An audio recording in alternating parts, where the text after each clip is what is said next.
Good morning, dear students. Welcome to our YouTube channel Oriental Higher Secondary School, Standard 9th, Subject English, Topic Non-Verbal Data. This is Muhammad Ali Qureshi.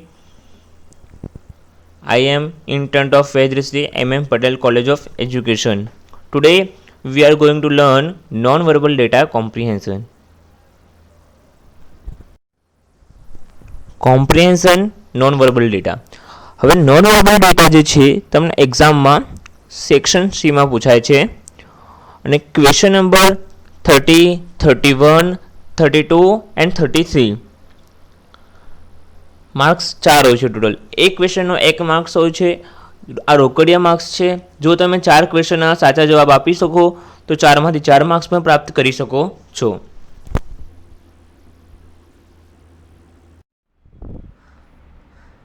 Non verbal data જે છે એમાં એક data આપવામાં આવેલો હોય છે.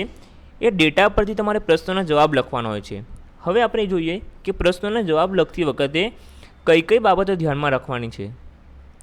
સૌપ્રથમ તો પ્રશ્નને અનુરૂપ આપેલ ડેટાના આધારે સાદી ભાષામાં જવાબ લખવો. હવે સૌથી પહેલાં તમારે પ્રશ્નને સમજવો પડશે જવાબ આપવા માટે. સૌથી પહેલાં તમારે પ્રશ્ન કયા અનુસંધાન કહેવામાં આવ્યું છે, પ્રશ્ન શું છે એને સમજી વિચારીને અને સાદી ભાષામાં તમારે જવાબ લખવાનો રહેશે. બીજું છે પ્રશ્નમાં જવાબમાં કાળને અનુરૂપ કાર વાપરો. એટલે કે જો પ્રશ્ન સિમ્પલ પ્રેઝન્ટ ટેન્સમાં હોય તો જવાબ પણ તમારે સિમ્પલ પ્રેઝન્ટ ટેન્સમાં લખવાનો છે. એમ ઇઝ આરનો ઉપયોગ કરવામાં આવ્યો હોય તો તમારે જવાબમાં પણ એમ ઇઝ આરનો ઉપયોગ કરવાનો છે. કોઈ બીજા કાર એટલે કે પાસ્ટ ટેન્સનો ઉપયોગ કરવામાં આવ્યો હોય પ્રશ્નમાં તો તમારે જવાબ પાસ્ટ ટેન્સથી આપવાનો રહેશે. ત્રીજી બાબત છે એકદમ ટૂંકા જવાબ લખો. એટલે જવાબમાં જે છે જેટલું પ્રશ્નમાં પૂછવામાં આવ્યું છે એટલી જ માહિતી તમારે જવાબમાં લખવાની રહેશે. વધારાની માહિતી તમારે એડ કરવાની રહેશે નહીં. છેલ્લી બાબત છે પ્રશ્નની ભાષાના આધારે જ જવાબની ભાષાનો ઉપયોગ કરો. એટલે કે જવાબની ભાષા છે તમારી સચોટ અને વ્યવસ્થિત હોવી જોઈએ. તમારે તમારી ભાષામાં જવાબ લખવાનો નથી. ગ્રામેટિકલ્સ એરર વગર અને એક સૂત્રતા જળવાય એ પ્રમાણે તમારે જવાબ લખવાનો રહેશે. ઇન્ફોર્મેશન બે ટાઈપ્સની હોય છે, વર્બલ ડેટા અને નોન વર્બલ ડેટા, શાબ્દિક અને અશાબ્દિક. વર્બલ ડેટામાં જોઈએ આપણે આર્ટિકલ, રિપોર્ટ, એસે, લેટર, પેરેગ્રાફ આ બધી બાબતોનો સમાવેશ વર્બલ ડેટામાં થાય છે. નોન વર્બલ ડેટા જે છે એમાં tables, map, check, advertisement, graph, notice, I card, data form, tickets અને કેશ મેમોનો સમાવેશ થાય છે. નોન વર્બલ ડેટા છે એમાં શબ્દોનો ઓછામાં ઓછો ઉપયોગ કરવામાં આવે છે અને વર્બલ ડેટા જે છે શાબ્દિક હોય છે.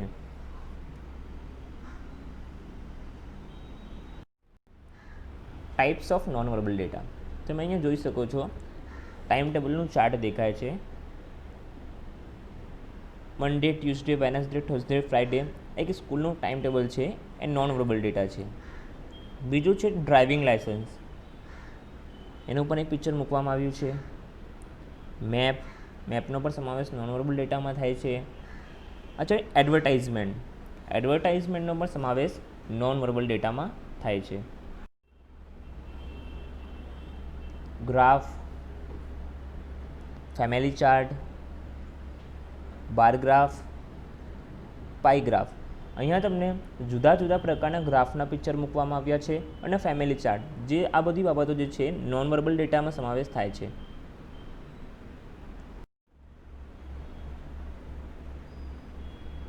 કેશ મેમો,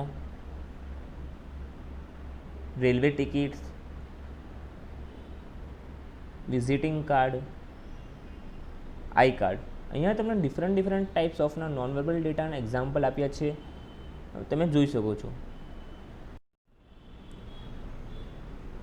નોટિસ અને ચેક. એક સ્કૂલની નોટિસ છે એ પણ નોન વર્બલ ડેટામાં આવે છે અને ચેક છે. ઇમ્પોર્ટન્ટ વર્ડ એટલે કે હવે નોન વર્બલ ડેટા જે છે એમાં જ્યારે પ્રશ્ન પૂછાય છે એમાં કેટલાક શબ્દો છે એનો વારંવાર ઉલ્લેખ થતો હોય છે. તમને જ્યારે એ શબ્દોના અર્થ ખબર નહીં હોય તો તમે પ્રશ્નનો જવાબ સમજીને આપી શકો નહીં. જોઈએ આપણે કેવા વર્ડ્સ.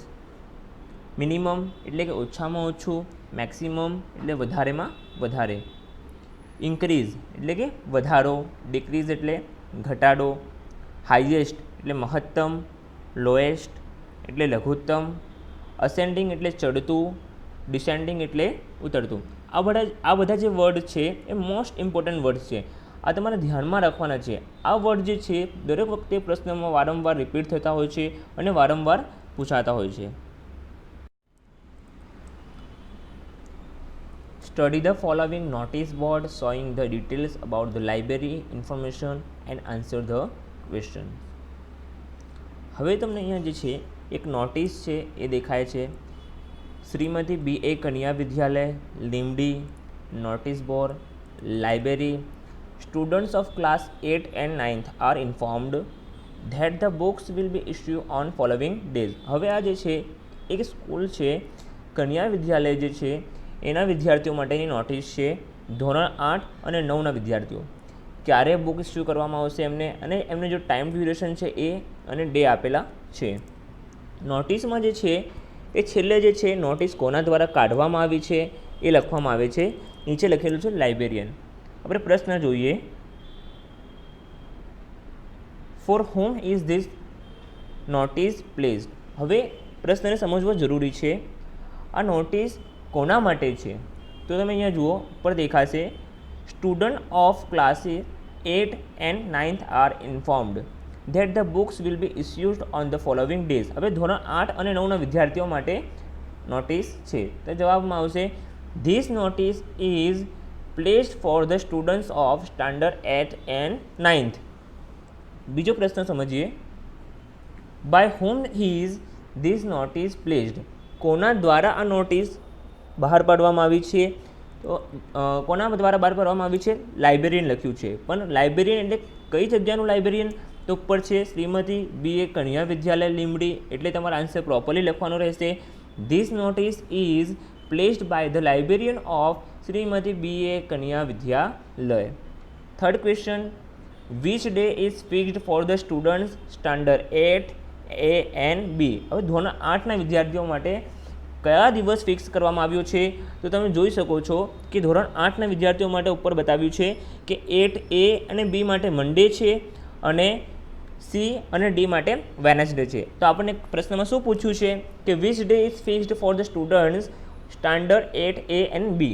તો જવાબ લખવાનો રહેશે Monday is fixed for the students of standard 8A અને B. Fourth question, for which students is Thursday fix. હવે થર્સડે કોના માટે ફિક્સ કરવામાં આવ્યો છે?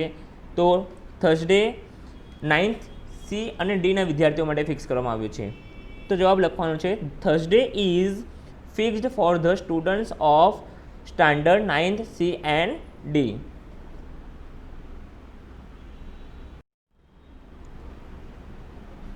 Study the following table which show the percentage of marks obtained by the 6 students in the 6 different subjects and answer the questions. હવે આ જે છે એક સ્કૂલનું ડેટા ઇન્ફોર્મેશન છે, ટેબલ્સ છે, એમાં અલગ અલગ સબ્જેક્ટ આપવામાં આવેલા છે અને સ્ટુડન્ટ્સના નામ આપેલા છે અને કેટલા સબ્જેક્ટમાંથી કોણે કેટલા ગુણ મેળવ્યા છે એ એમાં આપેલું છે. સાયન્સ જે છે 150 માર્ક્સમાંથી છે, ઇંગ્લિશ છે 100 માર્ક્સમાંથી છે, હિન્દી 150 છે, મેથ્સ છે 150 છે, સોશિયલ સ્ટડી છે 125 છે. એમાંથી કેટલા બાળકોએ કેટલા માર્ક્સ ઓબ્ટેન કર્યા છે એની ડિટેલ્સ આપણને અહીંયા આપેલી છે. ક્વેશ્ચન તરફ જઈએ આપણે. Who got the highest marks in English? Highest. હવે અંગ્રેજીમાં સૌથી વધારે હાઈએસ્ટ માર્ક્સ કોણે મેળવ્યા છે? તો અંગ્રેજીની કોલમમાં જોવાનું તમારે કે સૌથી વધારે માર્ક્સ કોણે મેળવ્યા છે? તો તાનિયાએ. તો જ્યારે પ્રશ્ન હુંથી પૂછવામાં આવે છે ત્યારે તમારે હુંની જગ્યાએ પર્સનનું નામ જ લખવાનું રહેશે. આન્સર એઝ ઇટ ઇઝ આવશે. Tania got the highest marks in English. બીજો પ્રશ્ન જોઈએ, who got the highest marks in Hindi? બીજો પ્રશ્ન પણ હુંથી છે. પ્રશ્ન જ્યારે હુંથી પૂછવામાં આવે તો હુંની જગ્યાએ તમારે ફક્ત પર્સનનું નામ લખવાનું રહેશે. આગળનો જવાબ છે એઝ ઇટ ઇઝ જ આવશે. Who got the highest marks in Hindi? હિન્દીની કોલમમાં તમારે જોવાનું છે કે હિન્દીમાં સૌથી વધારે માર્ક્સ કોણે મેળવ્યા છે? તો હિન્દીમાં સૌથી વધારે માર્ક્સ છે કીર્તિએ મેળવ્યા છે. તો આન્સરમાં આવશે Kirti got the highest marks in Hindi. Third question, in which subjects 2 students have received the lowest marks? હવે કયા સબ્જેક્ટમાં 2 વિદ્યાર્થીઓએ સૌથી ઓછા માર્ક્સ મેળવ્યા છે? પ્રશ્નને સમજવો ખૂબ જ જરૂરી છે. એટલે કે કયા સબ્જેક્ટમાં 2 વિદ્યાર્થીઓએ સૌથી ઓછા માર્ક્સ મેળવ્યા છે? તો આપણે જોઈએ કે સોશિયલ સ્ટડીઝમાં જે છે 2 વિદ્યાર્થીઓનો 50-50 માર્ક્સ છે, Amit and Tania. 2 students have received the lowest marks in social studies. Fourth question, who received the highest marks in science? અહીંયા પણ પ્રશ્ન હોતી છે. એક વાત તમારે ધ્યાનમાં રાખવાની કે જ્યારે પ્રશ્ન હોથી પૂછવામાં આવે તમારે હુની જગ્યાએ ફક્ત પર્સનનું નામ જ સુધારવાનું રહેશે. Amit received highest marks in science. Read the following information and answer the question. You can easily recognise કે ગુજરાત રાજ્યનું મેપ અહીંયા આપવામાં આવ્યું છે. એની સાથે ઇન્ફોર્મેશન આપવામાં આવી છે એના લગતી કેટલીક, કે કન્ટ્રી, કઈ કન્ટ્રીમાં ગુજરાત રાજ્ય આવેલું છે, એસ્ટાબ્લિશ્ડ એટલે સ્થાપના ક્યારે થઈ છે, કેપિટલ ગુજરાત રાજ્યની કેપિટલ સિટી કઈ છે, લાર્જેસ્ટ સિટી કઈ છે, ડિસ્ટ્રિક્ટ કેટલા છે, ચીફ મિનિસ્ટર કોણ છે, લેજિસ્લેચર, પાર્લામેન્ટરી, કોન્સ્ટિટ્યુશન્સી એટલે કે વિધાનસભા અને રાજ્યસભાની કેટલી બેઠકો છે, ટોટલ એરિયા છે, ટોટલ પોપ્યુલેશન આપવામાં આવ્યું છે, લિટરસી એટલે સાક્ષરતાનો દર કેટલો છે, ને ઓફિશિયલ લેંગ્વેજ. હવે આપણે પ્રશ્નને જોઈએ. ક્વેશ્ચન્સ.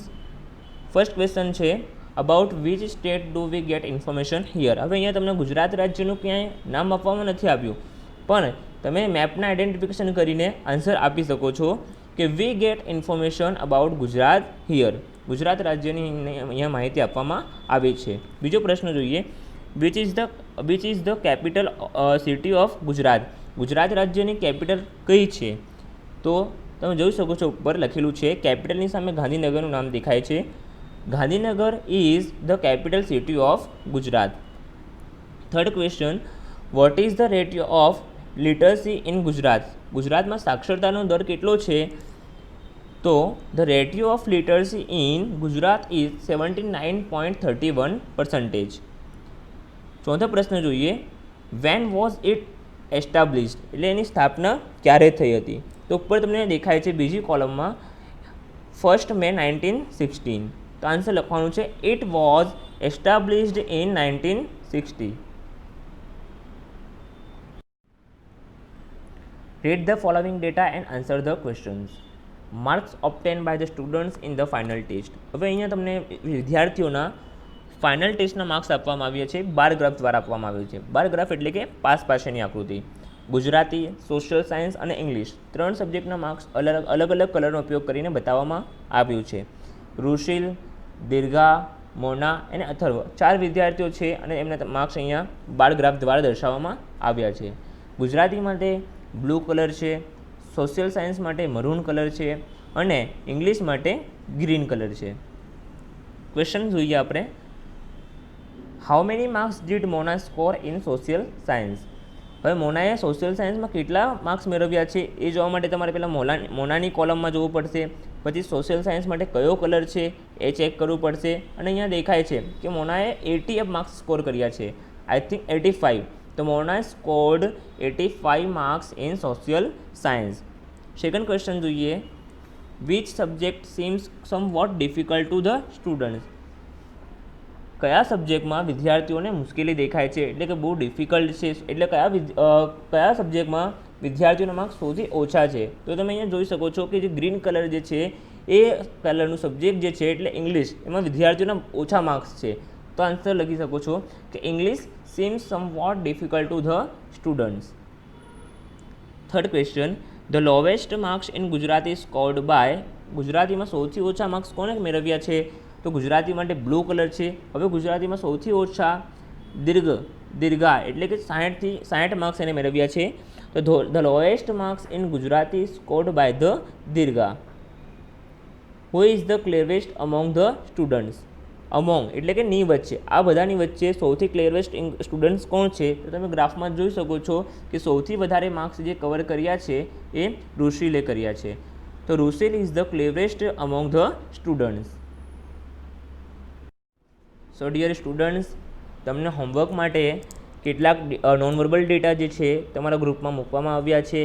એ ડેટાનો તમારે અભ્યાસ કરવાનો છે અને એના પ્રશ્નોના જવાબ તમારે આપવાના રહેશે, નોટબુકમાં લખવાનું રહેશે.